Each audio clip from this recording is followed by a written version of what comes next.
তো চলুন জেনে নেই আমরা আসলে কিভাবে ঢাকা থেকে শ্রীমঙ্গলে আসলাম। ফুল ডিটেইলস এই ভিডিওর মাধ্যমে আপনারা পাবেন।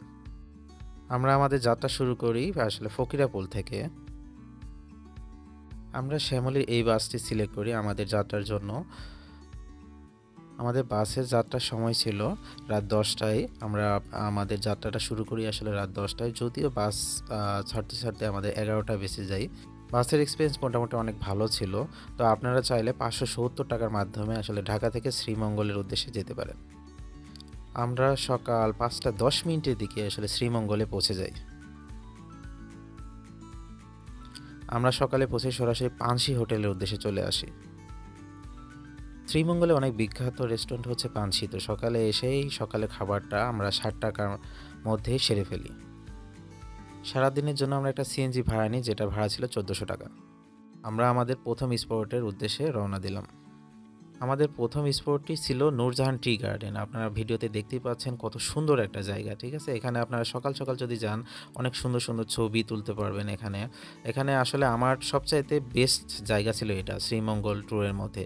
তো দেখতে পাচ্ছেন আপনি যদি এই জায়গায় যান আসলে সবুজের মধ্যে আপনি হারায় যাবেন না। আপনার মানে এখানে আসলে কোনো ইন্টারনেট দরকার নাই। ইন্টারনেট আমি আসলে যাওয়ার পরে কিন্তু কোনো সময়ই হচ্ছে ইন্টারনেট চালু করি নাই বা এখানে নেটের অবস্থা খুব বেশি ভালো না। তারপরে আমরা আমাদের দ্বিতীয় যে স্থানটি মাধবপুর লেক সেই উদ্দেশ্যে চলে যাই। মাধবপুর লেকটাও অনেক সুন্দর। আপনি পাহাড়ের মতো টিলা আছে এখানে, আপনি হচ্ছে উপরে উঠে খুব সুন্দর চারিদিকের যে দৃশ্যগুলো আছে সেই দৃশ্যগুলো দেখতে পাবেন। তো এখানে অনেক বড় একটা জায়গা। এই জায়গাটা ঘুরতে হলে আপনাকে অনেক সময় নিয়ে আসতে হবে এখানে। আমরা আমাদের মতো চেষ্টা করেছি পুরাটুকু ঘুরে দেখার মতো। আসলে খুবই সুন্দর জায়গা। এই জায়গায় না গেলে আসলে বোঝা যাবে না কতটা সুন্দর, এবং সামনে যে লেকটা আছে এই লেকে দেখবেন যে সুন্দর শাপলা ফুল ফুটে আছে। আপনারা উপভোগ করতে থাকেন। এর পাশ দিয়ে সুন্দর একটি লেক আছে। লেকের পানিগুলা কিন্তু সুন্দর এবং খুবই ঠান্ডা।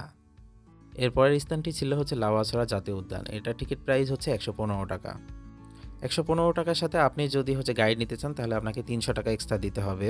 গাইড নিলে আপনি আদিবাসী পল্লী বা হচ্ছে ডিপ যে ফরেস্ট আছে সেটা দেখতে পারবেন। এখানকার পাহাড়ি কলা বা হচ্ছে আনারসগুলো খুবই সুস্বাদু খেতে। তো আমরা আমাদের গাইড নিয়ে সামনে আগাইতে থাকি। তো আমরা পৌঁছে যাই আসলে আদিবাসী গ্রামে। এই গ্রামটি আসলে অনেক ভেতরের দিকে। গাইড ছাড়া আপনারা অনেকেই আসতে পারবেন না এই জায়গায়। তো চেষ্টা করবেন গাইড নিয়ে আসার, কারণ গাইড খুব সুন্দরভাবে আপনাকে এখানে দেখাবে কোথায় কী আছে। এখানকার আয়ের প্রধান উৎসই হচ্ছে এদের পান চাষ। তো আপনারা দেখতে পাচ্ছেন কিভাবে পান নামানোর জন্য উঠছে উপরে। এর পরের স্থানটি ছিল হচ্ছে দার্জিলিং টিলা। দার্জিলিং টিলা যেতে হলে আপনাকে প্রায় ৩.৫ কিলোমিটার হাঁটতে হবে ভেতরের দিকে। তারপরে এই সুন্দর জায়গাটি আপনারা দেখতে পাবেন আপনার চোখের সামনে। শ্রীমঙ্গল আসবেন আর 7 লেয়ার চা খাবেন না, তা তো হবে না। আমরা আমাদের শেষ স্পটটিতে চলে এসেছি। এটা হচ্ছে রাবার বাগান। আমরা যে সামনের রাস্তা দিয়ে যাচ্ছি, ২ ধারে রাবার বাগান আর রাবার বাগান। তো রাবার বাগান দেখার পরে আসলে আমরা আমাদের যাত্রাটা এখানে শেষ করে ফেলি। তো এই ভিডিওটি আসলে আপনাদের কাছে কেমন লেগেছে অবশ্যই কমেন্ট করে জানাবেন।